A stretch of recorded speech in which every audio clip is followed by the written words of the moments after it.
Bonjour à tous les amis, j'espère que vous allez bien. Bienvenue dans cette nouvelle vidéo YouTube. Top and flop comme tous les week-ends, je vous montre quelques trades que j'ai fait cette semaine. Des bons trades et des moins bons trades. C'est toujours important de montrer les deux côtés des choses. Dans une semaine qui pour moi était quand même assez difficile d'un point de vue moral pour différentes raisons. D'abord, on a une partie des trades que j'estime être 5 étoiles qui ne sont pas passés. Donc ça, c'est jamais évident à accepter, même si ça fait partie du trading, donc on doit l'accepter, ça fait partie de notre quotidien. Surtout, je vous ai déjà montré mes résultats, notamment sur les 12 derniers mois. Quand on a 35, 38, 40% de stop loss, 35, 38, 40% du temps, on ne gagne pas et on perd de l'argent, donc il faut être capable de l'accepter. C'est du trading, mais ça fait jamais plaisir. Évidemment, je vais vous montrer aussi un trade sur le Standard & Poor's qui était parfait, pour lequel je n'ai pas été exécuté, qui va faire le TP. Donc ça, c'est pareil, c'est quelque chose qui est toujours un peu chiant, on va dire. Quand tu as la bonne vision, le bon setup, tu n'es pas dedans parce que pour une raison X ou Y, tu n'es pas exécuté, mais tu aurais gagné de l'argent. Il faut être solide, capable. Et puis évidemment, je vais vous montrer aussi un trade parfait et vous allez comprendre l'histoire de la semaine qui est géniale. Juste, je vais vous montrer Émeric qui est avec moi, qui assiste au tournage de cette vidéo, qui est un membre de la communauté depuis un an à peu près, Émeric, c'est ça, et qui est financé à hauteur de 450 000 $ sur TopStep et qui a fait un très beau retrait récemment de 5 200 $, donc ça fait plaisir. Et il s'est offert une semaine de coaching à la maison dans la Trading House. On fera une interview d'Émeric qui vous donnera quelques astuces et sa vision du trading. Donc voilà, bravo d'ailleurs à ceux qui ont réussi à gagner cette semaine. Il y avait certainement mieux à faire que ce que j'ai fait. Mais on va commencer par ce premier trade, notamment sur le Standard & Poor's. Une réintégration au pair combo 61,8. À ce moment-là, on est en flux plutôt haussier en 1 heure sur le S&P. On arrivait sur un niveau support oblique, bas de triangle, et dans un flux haussier moyenne mobile 50. Donc je cherchais plutôt des achats. La tendance était très haussière. Et donc l'idée, c'était de faire un peu comme les dernières semaines, c'était d'attendre des replis pour acheter sur des setups de reprise de la tendance de fond. Et donc j'ai pas pu exploiter la divergence haussière 5 minutes ni sur le Dow, ni sur le Nasdaq, ni sur le Standard & Poor's parce que les ratios n'étaient pas bons. Vous savez que quand je prends une div, je vais chercher les 50% de Fibo et il me faut donc un ratio au moins de 2, ce qui n'était pas le cas. Donc je peux pas prendre cette divergence haussière. Mais par contre, j'ai une idée, c'est d'essayer d'attraper la cassure combo. Donc combo, c'est quand on a des combinaisons, des convergences entre différents arguments, entre le 61,8 du mouvement d'Open US, on va dire, et le bas d'OPR. Donc c'est très bien parce que ça se permet d'avoir un trade avec un beau risk-reward. Donc là, je me rappelle que mon plan, c'était d'acheter cette 75,25 avec un stop-loss à 5 points pour aller chercher les 100% et donc un ratio de 2,5. Donc c'est un beau plan. Et du coup, j'attends que le 61,8 casse. Et je mets un ordre sur le 61,8 cassé. Donc il prend un petit peu son temps, c'est normal. Il y a le bas d'OPR qui gêne un peu. On casse ce 61,8. Donc je mets un ordre à 75,25 sur ma plateforme. Je ne rentre pas au marché sur ce genre de trade. Et du coup, on n'est pas exécuté. Une histoire de liquidité, très certainement d'écart parfois entre bid-ask. Et malheureusement, ou heureusement, c'est toujours bien pour la confiance dans les stratégies. On va dire quand même qu'il ne faut pas voir le verre à moitié vide, mais plutôt à moitié plein à chaque fois dans les situations.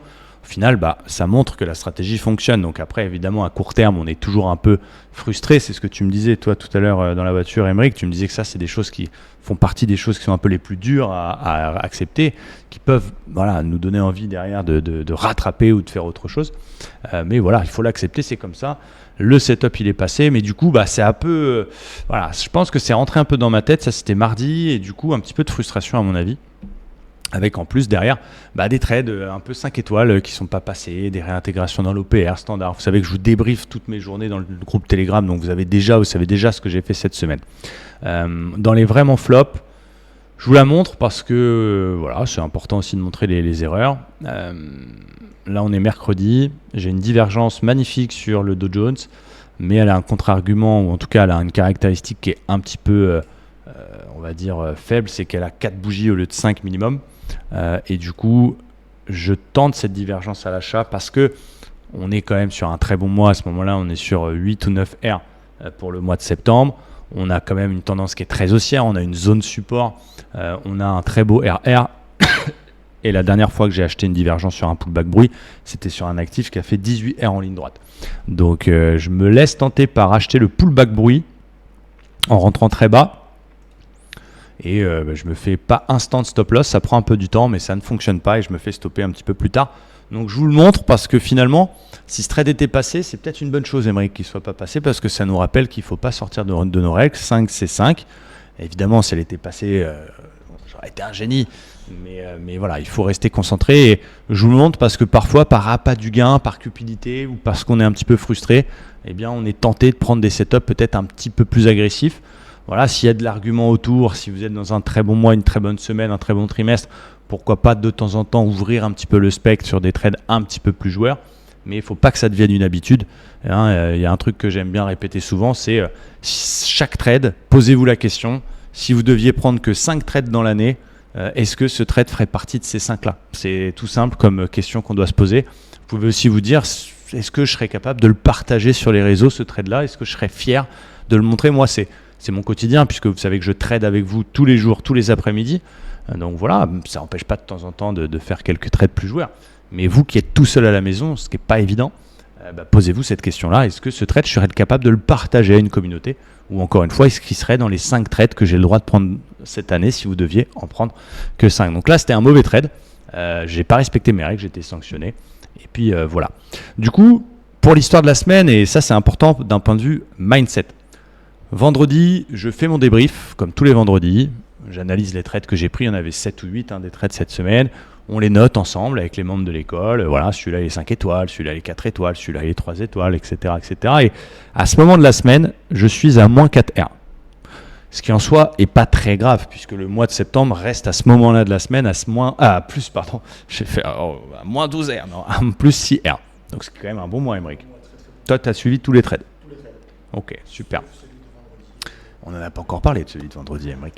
Mais en tout cas, on est à 6 R. Bon, ça fait pas plaisir une semaine négative pour personne, on le sait, voilà, je le répète souvent, ça fait partie du trading, il faut l'accepter, blablabla, blablabla, mais on est des humains, on est des hommes, à un moment donné, on veut gagner tout le temps, c'est normal. J'accepte, je fais mon débrief, je m'autocritique, etc., etc. Les 5 étoiles sont pas passées, tadati, tadata, on reste solide. C'est aussi mon rôle de coach dans les semaines moins évidentes, dans les moments de marché plus compliqués, de faire en sorte de vous garder motivé et de vous booster à rester carré. On le sait, 1-2 beaux trades suffisent pour inverser la vapeur, etc. Donc on est là tranquillement, je suis à 2 doigts d'arrêter l'émission et je vois un trade potentiel. Je vois une divergence sur le Dow Jones, combo entre une div M15 et une div M5. Ça c'est rare, c'est très rare. Gardez-le en tête, les combos div M5 M15.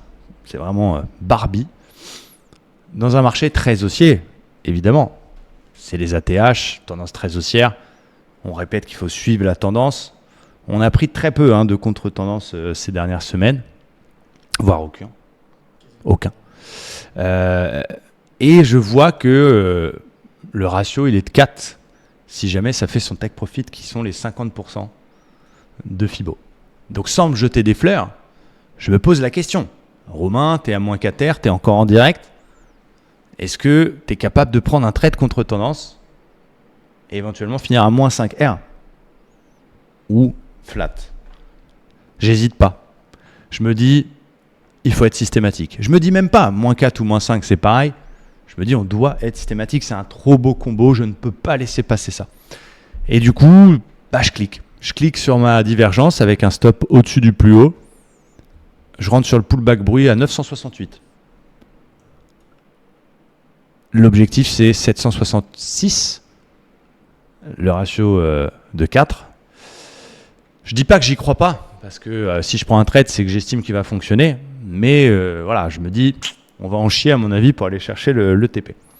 Et magie du trading ou de ce que vous voulez, de Saint-Tanguy pour ceux qui suivent les émissions. Ce trade part comme une balle, sans aucun drawdown, OTP. Il le dépasse même, mais je vous avoue que je sors sur le ratio de 4. Il va aller même jusqu'au 6 ou au 7. Mais en protégeant les paliers, on se serait fait reprendre de 4 de toute façon. Et du coup, je finis ma semaine flat. Donc voilà, il y a ceux qui diront ouais, t'as travaillé pour rien. Ils ont raison d'un sens. Et il y a ceux qui ont au contraire la bonne vision en disant je suis vraiment reboosté par ce trade. Parce que oui, ça m'aurait embêté de finir à moins 4R, même si je suis prêt à l'accepter, même si c'est le jeu, même si c'est le trading, etc. Mais là, forcément, un trade comme ça qui passe derrière, qui te remet flat, moi, ça me booste de ouf. Parce que ça nous montre qu'on est dans la bonne vision, qu'il faut être systématique, que parfois, effectivement, il faut accepter quand ça marche moins bien et qu'un seul trade, grâce aux méthodes qu'on utilise au quotidien, suffit pour faire une semaine, un mois ou un trimestre. Donc je suis très content. Donc voilà, je vous ai montré pas tous les trades de la semaine parce que sinon l'émission elle va durer 2 heures, mais un petit melting pot entre du bien, du moins bien, et puis cette beauté, cette Barbie qui est quand même le comble de la semaine, c'est que la tendance a été très haussière et le seul TP que j'ai fait, c'est un short. C'est quand même à souligner. J'en profite pour vous montrer les résultats du mois de septembre qui se clôturent. C'est toujours intéressant. Donc j'ai fait 18 trades pour ce mois de septembre. Donc c'est une moyenne pour les statistiques, ça nous fait une moyenne de 0,9 trades par jour. Donc sur 20 séances, j'ai fait 18 trades. Donc c'est un peu au-dessus de mes 0,6 habituels, donc un peu plus agressif en termes de nombre de trades. Je fais 6 stops, donc 33% de stop. Ça, c'est mon chiffre habituel. Un peu plus de BE que d'habitude. Je suis à 39% de BE. On a eu quand même pas mal de BE qui ont été OTP derrière, malheureusement, mais c'est comme ça. Je fais 28% de TP, donc c'est un peu en dessous. Forcément, si tu as plus de BE, tu as moins de TP. Je finis à plus 10,7 R le mois pour l'instant. Donc c'est tout simplement le meilleur mois de l'année. C'est pas compliqué. Donc super mois, avec on le voit, pas que des TP. Donc c'est ce qu'on doit retenir, c'est ce que vous devez retenir. C'est du trading, c'est comme ça, on ne pourra pas gagner tous ces trades, mais il faut faire en sorte que quand on gagne plus que ce qu'on perde. Et vous voyez le gain moyen sur mon mois de septembre, c'est là où je suis très fier de moi. C'est 3,3 R, donc c'est au-dessus de mes 2,6 habituels.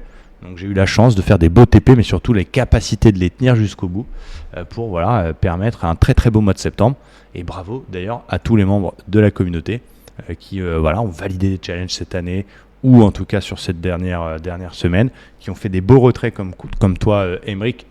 Tu as 22 ans, hein, c'est ça ? Magnifique.